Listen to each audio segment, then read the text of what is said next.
Are you wondering why more people are not jumping at your offers, whether it's your free offers of whatever you're giving away for free, or it's something that you're actually charging for? Why are more people not taking you up on these offers? Well, today I'm going to explain the real reason why so that you can change your offers to do this one thing and see a massive lift in the amount of people who are excited, but also take you up on the offers that you have available.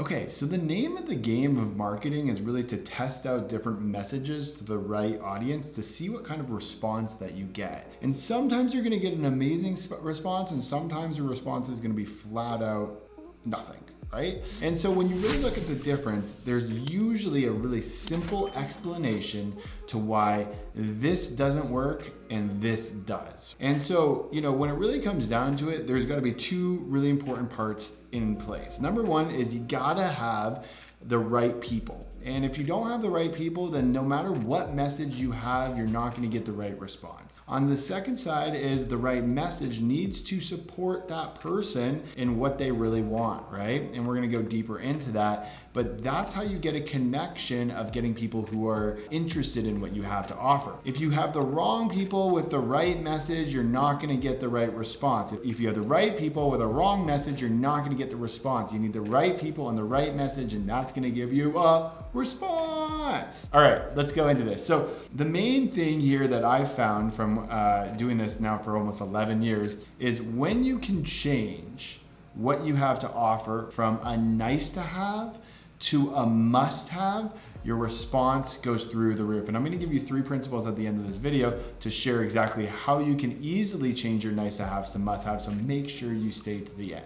Okay? On top of that, you gotta be thinking about what you're doing. So when you're thinking of nice to haves, things that nice to haves are they're optional things in your life. Like, you don't really necessarily need them. They're just nice to have. And a lot of the times you wanna think of nice to haves as like more transaction based, okay? So that can be like very much like going on Amazon. Amazon, you go and buy something, it's very transactional. But if you're an entrepreneur, you don't deal with transactions, you deal with transformation. And the goal is to transform someone from where they are in the problem to fix that problem to create a solution for them. That's a transformation of where they are to where they want to go. And so we can't be thinking in transactions, we have to think in transformation. And to get someone to actually commit to going on the ride of a transformation, guess what needs to happen? Well, what ends up needing to happen is there needs to be some motivation, there needs to be some desire, there needs to be a decision and commitment that needs to be made on their side to be able to do this. And when something's a nice to have, that commitment level, the desire level, that motivation level is much lower than when it's a must have, it's much higher. It's like, I need to do this. And so when we're speaking in our messaging, we need to always think about how are we speaking in a must-have language and getting rid of the nice-to-have so people are very motivated and think of this as a right now thing, like I need this right now. All right, so I'm gonna go over 3 different principles you should be following when you're using your must-have languaging in your messaging so that you'll get more people saying, heck yeah, I need that, or I would love to do that, or please, please let me have that. Okay, so principle number 1 is we really gotta focus on what they truly want, what they really desire, or what they're really trying to either improve or get rid of. See, the thing is, if you don't understand the prospect of who you're talking to, your audience or who you're talking to, and you don't really know what they really, really want, you're gonna have trouble coming up with the must-have solution for them or the must-have marketing messaging that they really need, right? So we gotta think of what they want, not necessarily on our expert opinion, what they need to get the result. Now, some people don't like the marketing tactic of sell them what they want, give them what they need. And most people take this way out of context. They talk about sell them a brownie cake, but then deliver them broccoli. And to me, that just doesn't make any sense. That's a recipe for disaster. The way that it truly works is if you want to sell them what they want and deliver what they need, it's sell them on losing weight, give them a meal plan that is whatever to help them do that, right? So they're not really buying the meal plan, they're buying what the meal plan does for them. what they truly want, what they desire, what they're trying to get rid of, what they're trying to improve. And so we need to continue to focus on the desirable aspects that people really want, not what we really deliver to them or what they need to get those desirable aspects. So we need to talk about what it's going to, like what they want, what are they trying to improve to, or what are they trying to move away from? And then also, that's what we need to be talking about, because that's what they think. They only know what they want. They don't necessarily know what they need. If they knew what they need, guess what? They'd probably do it, right? So we need to think about what do they want and making sure our messaging is around what they want. Number 2, we want to be making sure that we're talking about short-term right now, not long-term, okay? Here's the deal. People like nice to haves are like, oh, I would love to be rich one day. I would love to be financially free one day. I would love to be blah, blah, blah one day, right? That's not what's going on in their life right now. People take action on what's happening right now. Let me repeat that, right now.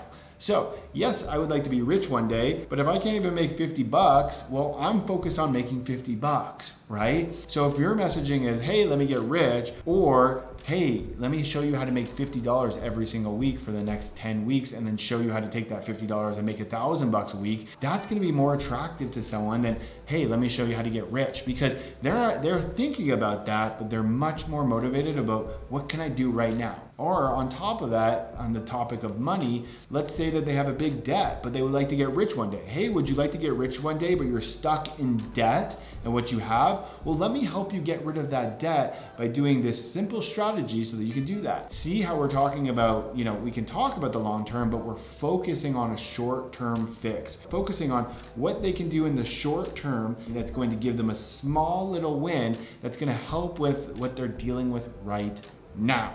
Right, they're dealing with right now. What are they going through right now? What's their daily life being right now? What's happening in their life right now? That's where people are going to take action on right now, not this aspiration of what's later. That's great to talk about, but that's not how you get people to take action. So you want to be focused on short-term fixes. Short-term fixes to help improve someone to what they're going after, or get rid of a problem that they're experiencing. The third thing that is really important for the principal to be making sure that your messaging is on point to a must-have versus a nice-have is you have to speak in specific terms versus vague, fluffy, abstract ideas. So like saying, again, going back to this one of rich, that's very vague, right? Specific when we talked about the debt or credit card debt, that's specific, right? When you're talking about maybe losing weight again, it's, losing weight or losing 2.5 pounds per week, specific, right? Or getting that 6-pack, specific, or increasing your biceps or increasing your chest size, specific, right? That's why you're specific versus just like the overall weight loss by itself is not specific. So we wanna speak in specific terms that are gonna be really dialed into your prospects of what they want and what they desire most, right? And you want to be speaking not to the end result, but to the short-term result in specificity. And that's what we need people to be thinking, that's the missing link, or oh my God, I need that right now, right? Because we talked about the right now thing. So if you can think about specificity to talk about the short-term fixes, and then it goes to what they desire, that is a recipe for creating must-have messaging. All right, so my question for you then is, what do you have right now that you can comment below? I would love to hear it so I can see it, and I could also maybe coach you as well if you're open to it, is you share some of your must-have messaging. I'd love you to take something that your prospects desire, a short-term solution or a short-term fix that you can help them with, and put some specificity on top of that. If you can put that below and give me, a little bit of a pitch of, something that you would offer for free to go wrap yourself into the must-have messaging, I'd love to see it, and then I'd love to comment back so that we can create some upgrades for you, or see what you're working on so that we can make sure that you're creating your must-have messaging as well. All right, so that's my challenge for you. Go ahead, comment below with your must-have messaging so we can go from there. Anyways, I appreciate you watching this video. I appreciate your time, and thank you so much for tuning in. I will look forward to seeing you in the next video. Bye for now.